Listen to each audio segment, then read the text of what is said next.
What was the Holocaust? The Holocaust was a sacrifice. It was a burnt offering of the Jews to the devil, you see. That's what it was.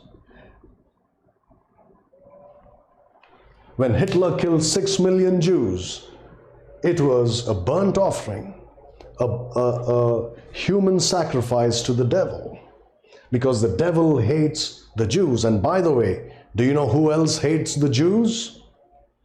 It's the Catholic Church.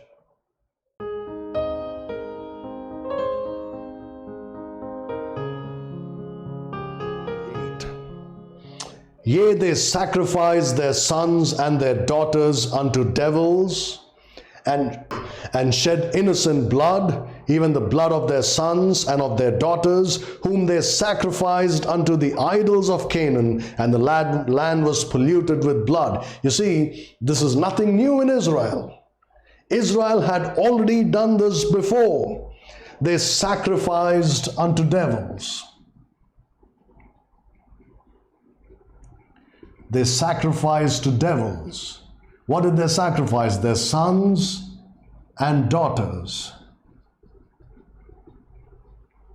This is human sacrifice, you see, and it's going to take place once again in the tribulation. It's going to take place once again in the tribulation. They shed innocent blood, even the blood of their sons and of their daughters, whom they sacrificed unto the idols of Canaan. So, sacrifice to devils, human sacrifice. This is going to be there in the future once the church is caught up. Remember, okay, let's read this, 2 Thessalonians chapter 2. Let's read 2 Thessalonians chapter 2, and we'll read verses 3 and 4. Verses 3 and 4, 2 Thessalonians chapter 2, verses 3 and 4.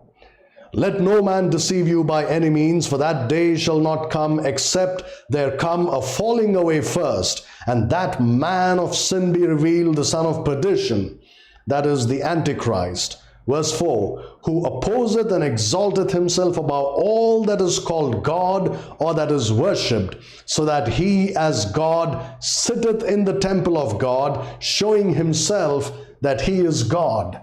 So what's happening here? You have the Antichrist, and he claims to be God, where he sits in the temple.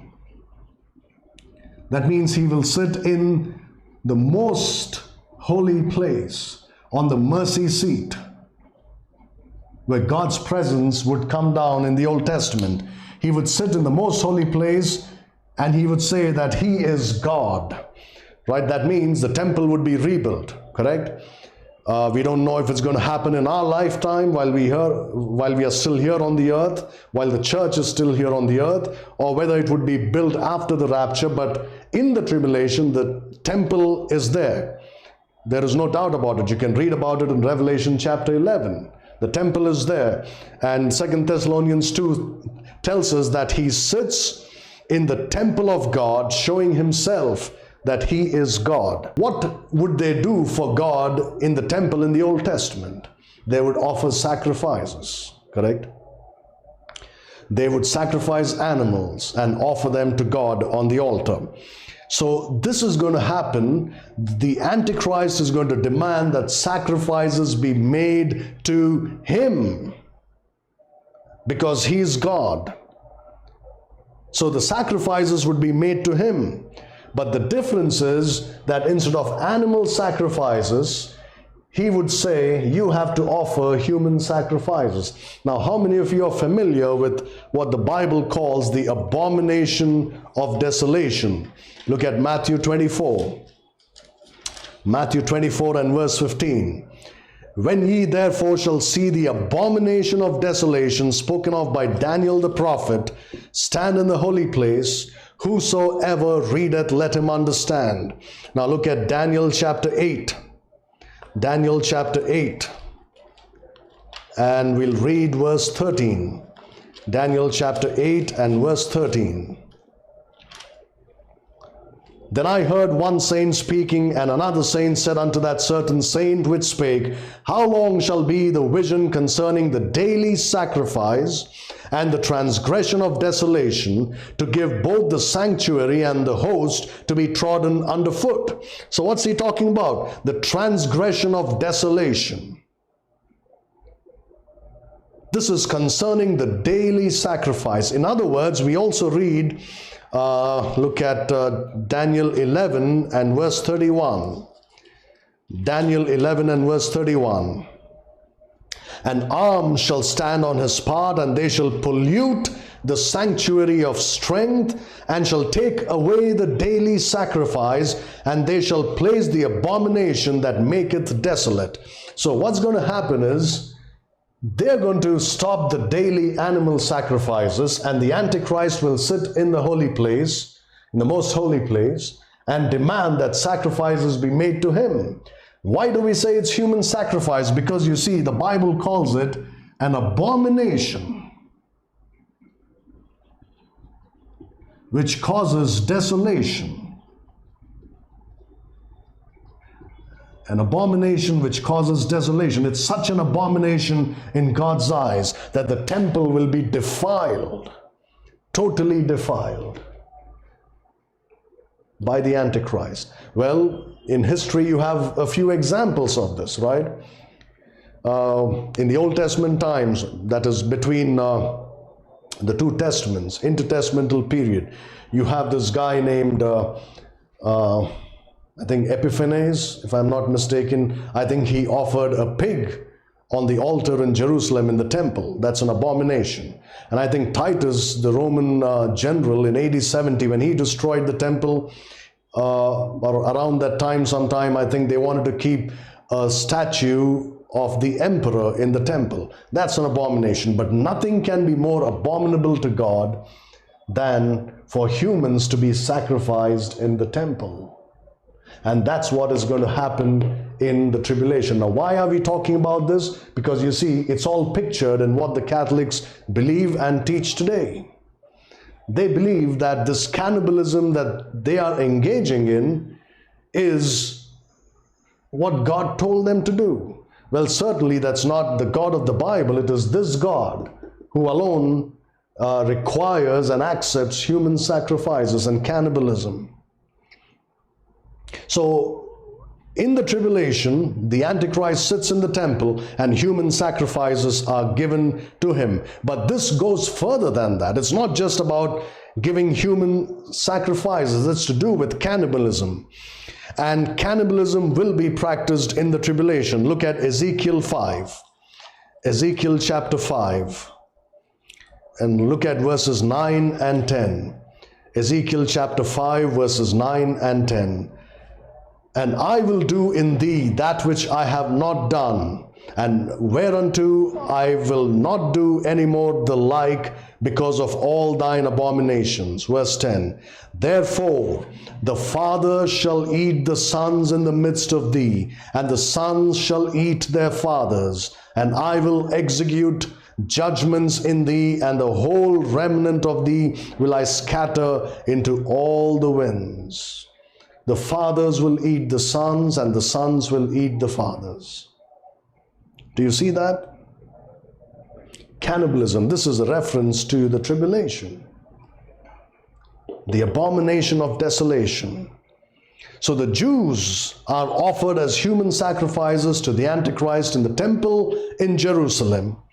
And their flesh is eaten, probably by the priests, because remember, in the Old Testament, the priests, when they offered animal sacrifices, were required to eat those animals themselves and their families. So they would sit and eat some parts right there in the tabernacle or in the temple, and the rest they would take for their families. Only those who were holy and clean could eat of that. But those sacrifices were for the priests. So the same thing will be done.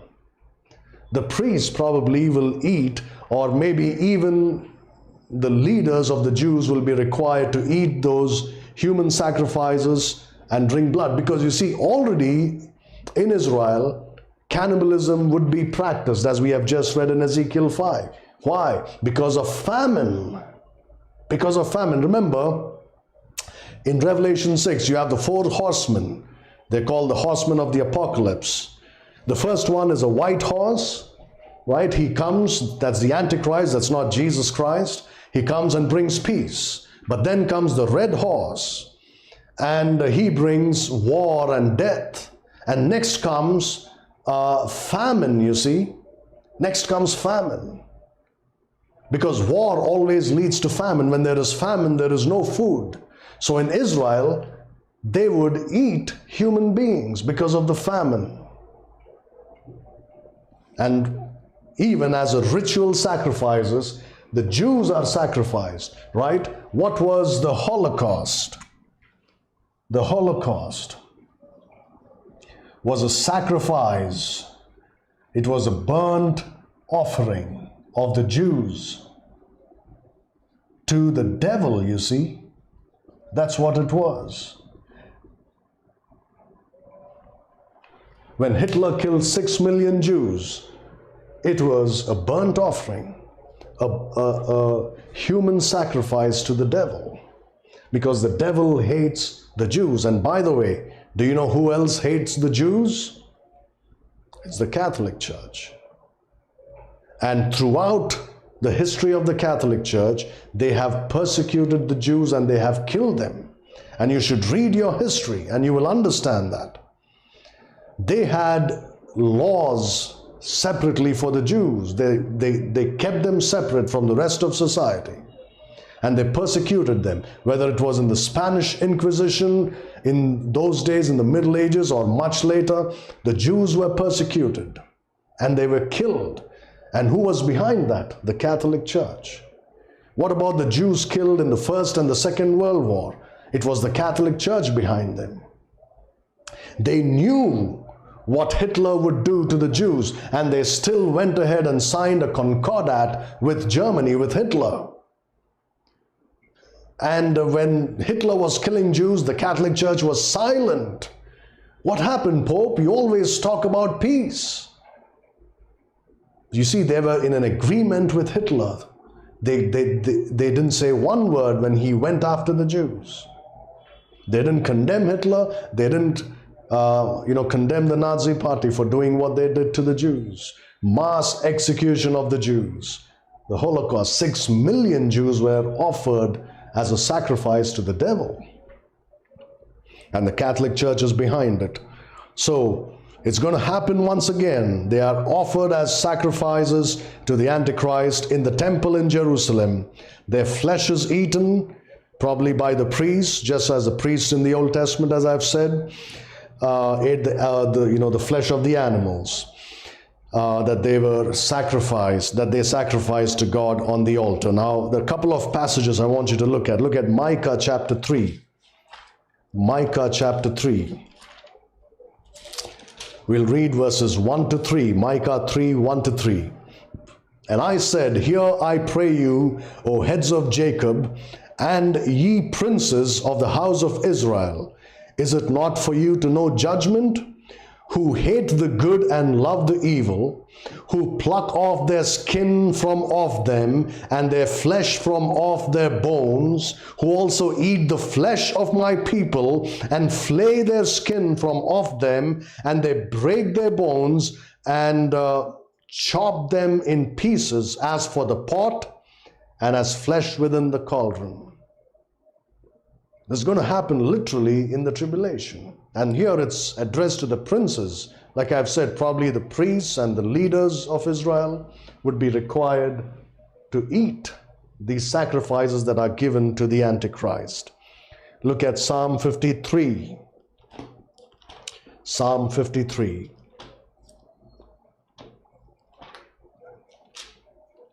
Psalm 53 and verse 4. Verse 4. Every one of them is gone back. They are altogether,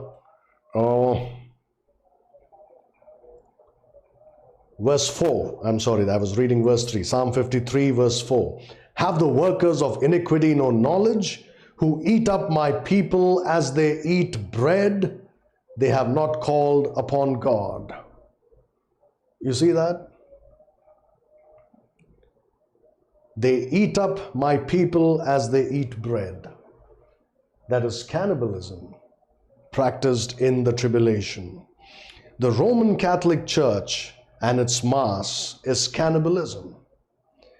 And the Mass of the Catholic Church anticipates the cannibalism that is going to take place in the future, which will be practiced in the Great Tribulation by the Antichrist. Now, the Pope has always been called the Antichrist by the Reformers. He's always been called the Antichrist. And unfortunately, Christians today do not know about that. They look upon the Catholic Church as just another denomination. Some even reverence the Pope and they look up to him like he's some great spiritual leader. He's a politician. His goal is world domination. There is not a spiritual bone in him, you see, and it's got nothing to do with the Bible. They are there to rule the world. Remember, in the Middle Ages, the Pope's crown was made up of 3 parts. It was a 3-tiered crown that he wore on his head. 3, because you see, it signified that the Pope was the king of heaven, the king of earth, and the king of the underworld. That's their goal, domination and rule. Where does that come from? It comes from, I will ascend up into heaven. Who said that? The devil, Lucifer. I will place my throne above the stars of God. I will be like the Most High. Where does the Catholic Church come from? It comes from there, you see. It comes from there.